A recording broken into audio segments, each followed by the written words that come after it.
Mr. President, I ask unanimous consent to waive the mandatory quorum call with respect to cloture on the motion to proceed to calendar 191 S3012 and the Tableson nomination. Without objection. Thank you, Mr. President.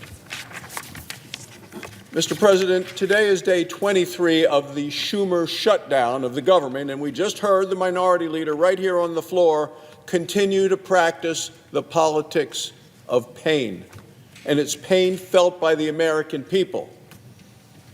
Remember, Senator Schumer is the one that said to the press, every day gets better for us. I don't know who us is. It's not the American people, not the people who come to work all across the country, the Wyoming National Guard, people all around America, people in your state as mine, Mr. President, people who aren't going to get paid.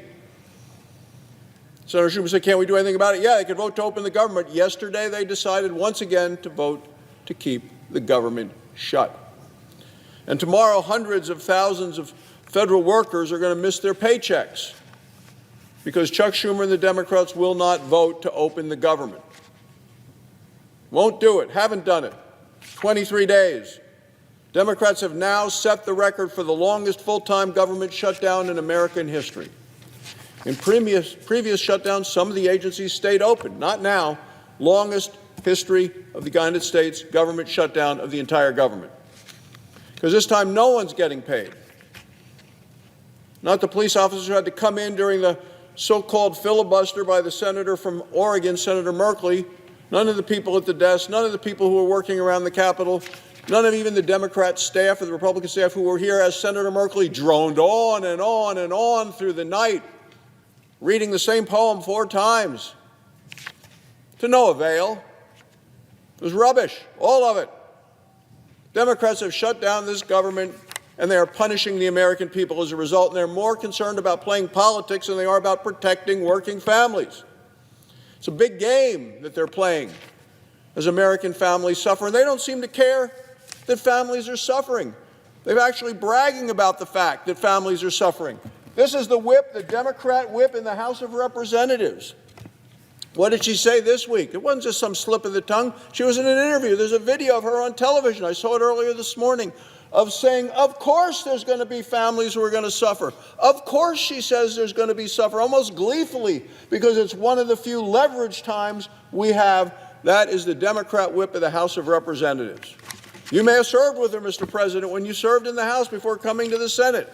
You know this individual. This is the politics of pain practiced by the Democrats, and apparently they don't believe that withholding paychecks or stamps or funding to feed women and infants and children is a problem. They think it's leverage.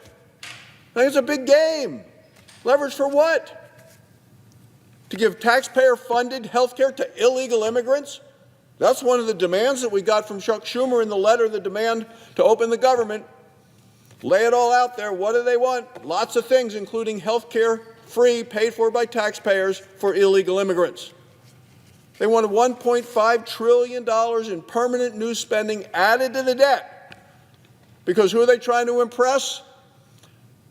The radical wing of the Democrat Party. Their radical left wing.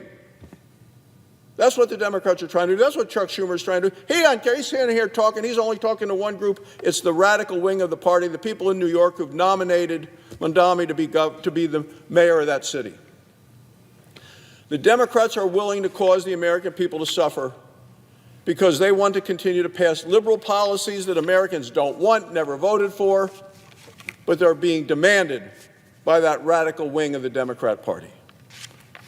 Well, so what have we done as Republicans? We have proposed a clean, bipartisan, continuing resolution to reopen the government and that pays the workers who have been working for weeks without pay so they don't miss their paychecks. Democrats have rejected it, continue to reject it, not once, not twice, 12 times. It's a cycle of obstruction, Mr. President. Democrats voted for clean continuing resolutions, as I've seen you say, Mr. President, a number of times, heard you say it on television. The Democrats voted for it 13 different times when Joe Biden was president.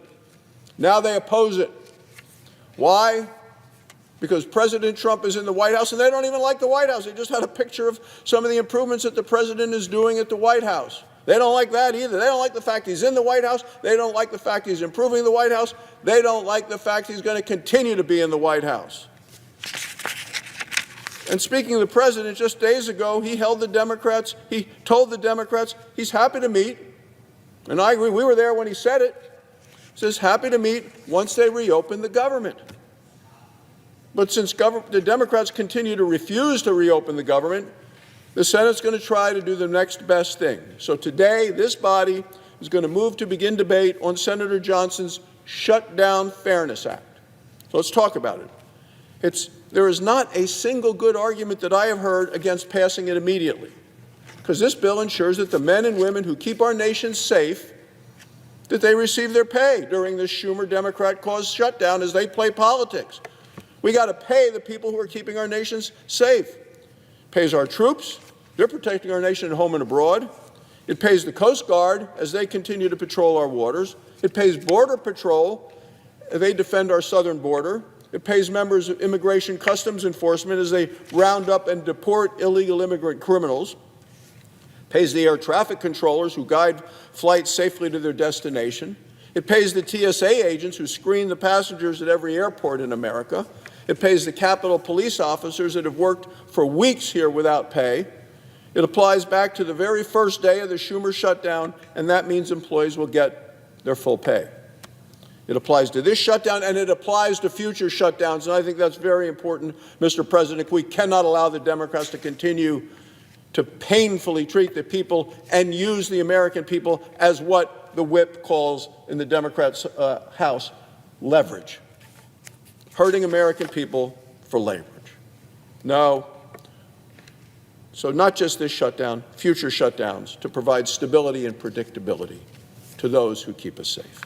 So would I prefer a clean continuing resolution that fully reopens government today, immediately? Absolutely. But Democrats have blocked a clean bipartisan continuing resolution every single time we have offered them. And it's been reported that Democrats are going to filibuster this bill today, too. So when Democrats stand up here today and criticize the bill, remember this: the Democrats have a choice. Pay the essential workers who are working right now when they're working here without a paycheck, or send them into the weekend with empty bank accounts and bills they cannot pay. If Democrats vote no, it won't be about fairness. It's all going to be about politics, a dangerous game of politics they're playing. Because remember what the House Democrat whip told the press. She said, of course families are going to suffer. This is a Democrat. Of course, she says, families are going to suffer. And this is one of the few times, the few leverage times we have. It's not about helping the American people. It's about taking advantage and using the American people. Maliciously, terribly, disgustingly, disgracefully.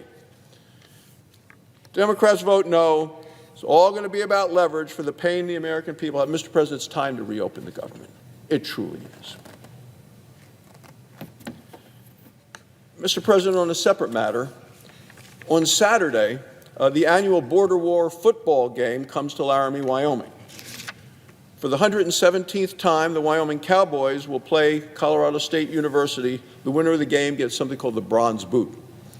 This year, the Pokes are going to play in special cowboy and coal jerseys. And uniformed coal miners from all around Wyoming will lead the Cowboys onto the field. This is a fantastic way to celebrate Wyoming's proud history and heritage. And in Wyoming, we have world-class coal. Wyoming's Powder River Basin provides nearly half of all the coal produced in America. It is clean coal. It is low-sulfur coal. We have enough coal to power America for at least the next 100 years. Here in the Senate, Republicans are also celebrating this vital industry. Senate Republicans introduced a resolution earlier this week to designate this week as National Coal Week. And I want to thank and congratulate Senator Cynthia Lummis for leading this important effort. No one knows better than our home state of Wyoming how important coal is to keep the lights on. Coal is the most affordable, available, reliable source of energy on the planet. And national security, of course, starts with energy security. Coal means freedom. That's why coal is such an important part of Republicans' agenda to unleash American energy. We're cutting red tape. We're opening up 13 million acres of Federal land for mining, coal production is up more than 6% since last year. The coal renaissance that we are seeing today is part of the broader American energy revival. It was even reported this week that the price of gasoline has fallen to below $3 for the first time in 4 years. You didn't see this when Joe Biden was in the White House and they were fighting American energy and making us desperate for energy. Oh no, we're now heading into an energy-dominant time for America.